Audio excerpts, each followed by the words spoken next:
اسلام کس طرح کی رہنمائی کرتا ہے، اسلام موت کے حوالے سے کیا بتاتا ہے کہ ایک انسان کی جب موت ہو جاتی ہے تو اس پر کون کون سے حالات پیش آتے ہیں۔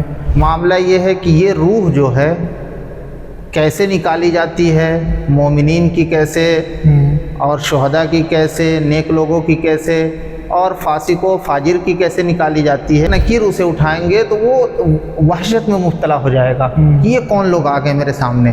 مولانا یہاں ایک سوال یہ اٹھتا ہے کہ جو غیر ایمان والے ہیں، مثلا جن کو جلا دیا جاتا ہے ان کے مذہب کے اعتبار سے، زمین کو حکم دیا کہ اس کے اجزاء جو بکھرے پڑے ہیں سب اکٹھا کر دو، اور جب سارے اکٹھا ہو گئے پھر اللہ تعالیٰ نے اس کی روح کو لوٹایا اور ایسی دبائے گی کہ ہڈیاں ایک دوسرے کے اندر گھس جائے گی۔ اللہ کے رسول نے اشارہ کر کے بتلایا کہ ایسے ایک دوسرے کے اندر اس کی پسلیاں چلی جائیں گی۔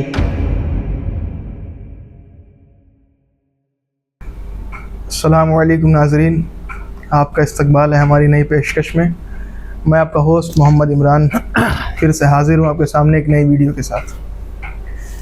ناظرین، جب سے دنیا بنی ہے، جب سے انسان دنیا میں پیدا ہوئے ہیں، تب سے موت کا سلسلہ اور پیدائش کا سلسلہ چلتے ہوئے آ رہا ہے۔ جو لوگ اللہ پر ایمان نہیں لاتے یا جو لوگ خدا کو ہی نہیں مانتے ہیں، خدا کا انکار کرتے ہیں، وہ لوگ بھلے ہی کسی خدا کو نہ مانیں یا بھلے ہی اسلام کو نہ مانیں، لیکن وہ اس بات کو ضرور تسلیم کرتے ہیں کہ ایک دن اس دنیا کو چھوڑ کر جانا ہے۔ وہ موت کو ضرور مانتے ہیں۔ موت کیا ہے، موت کی حقیقت کیا ہے؟ اگر آپ سائنس سے پوچھنے جائیں گے تو سائنس اس معاملے میں لاجواب ہے، کیونکہ سائنس کا جو دائرہ کار ہے وہ مادی چیزوں پر ریسرچ کرنے کا ہے، اور انسان کے مر جانے کے بعد، اس پر موت ہو جانے کے بعد کیا ہوتا ہے اس کے ساتھ، اس کا جواب دینے سے سائنس جو ہے وہ عاجز ہے۔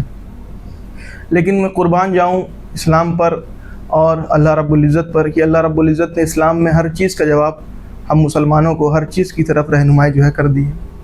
موت کیا ہے، موت کی حقیقت کیا ہے، موت ہو جانے کے بعد ایک انسان کے اوپر کون کون سی چیزیں پیش آتی ہیں، کون کون سے حالات پیش آتے ہیں، اسلام نے ہمیں یہ بہترین اس کی رہنمائی کر دی ہے۔ بلکہ اگر میں یوں کہوں کہ انسان کی اصل زندگی جو ہے وہ موت کے بعد ہی سے شروع ہوتی ہے، جس لیے وہ اس دنیا میں بھیجا گیا ہے۔ تو آج انشاءاللہ اسی موضوع پر ہم گفتگو کریں گے، اور انشاءاللہ ہم عالم برزخ کے حوالے سے بھی باتیں کریں گے، قبر کی زندگی کے تعلق سے کہ ہم مسلمانوں کا عقیدہ قبر کی زندگی کے تعلق سے کس طرح کا ہونا چاہیے، اور قبر کی زندگی میں مردے پر کس طرح کے حالات پیش آتے ہیں، اس پر بھی انشاءاللہ ہم بات چیت کریں گے۔ اور اس بابت گفتگو کرنے کے لیے میں نے دعوت دی ہے مدرسہ انصاریہ امداد العلوم کے استاد جناب مفتی غیاث الدین قاسمی صاحب کو۔ حضرت السلام علیکم ورحمۃ اللہ۔ وعلیکم السلام ورحمۃ اللہ وبرکاتہ۔ حضرت خیریت سے ہیں آپ؟ جی الحمدللہ۔ حضرت آپ کا مشکور ہوں میں کہ آپ نے جو ہے ہماری اس ویڈیو کے لیے اپنا قیمتی وقت دیا، اور انشاءاللہ امید ہے کہ اس سے لوگ جو ہے مستفید ہوں گے انشاءاللہ۔ مفتی صاحب، آپ سے جو سوال میرا ہے وہ موت کے حوالے سے ہے۔ سائنس سے اگر ہم موت کا سوال کریں تو سائنس اس بارے میں خاموش ہے، لیکن اور جو دیگر اور مذاہب ہیں اس میں الگ الگ طرح کے خیالات ہیں، الگ طرح کی اٹکلیں ہیں کہ یہ ہوتا ہے وہ ہوتا ہے۔ ہمیں اس سے کوئی تعلق نہیں۔ ہمیں اسلام کس طرح کی رہنمائی کرتا ہے، اسلام موت کے حوالے سے کیا بتاتا ہے کہ ایک انسان کی جب موت ہو جاتی ہے تو اس پر کون کون سے حالات پیش آتے ہیں، موت اصل میں ہے کیا، اس کی حقیقت کیا ہے۔ اور جیسے کہ ایک بات اور آتی ہے کہ شہداء کی موت، جس کو کہتے ہیں اچھی موت اور بری موت، مثلاً کہ اچھی موت کی تکلیف بھی نہیں محسوس ہوتی، تو اس کا کیا مطلب ہے؟ اس بارے میں تفصیل سے آپ ناظرین کو بتائیں ہمارے۔ الحمدللہ رب العالمین والصلاة والسلام علی سید الانبیاء والمرسلین۔ میں آپ کا شکر گزار ہوں، اور آپ کے ناظرین جو کچھ سننا چاہتے ہیں موت کے تعلق سے انشاءاللہ تفصیلی بات اس پہ کی جائے گی۔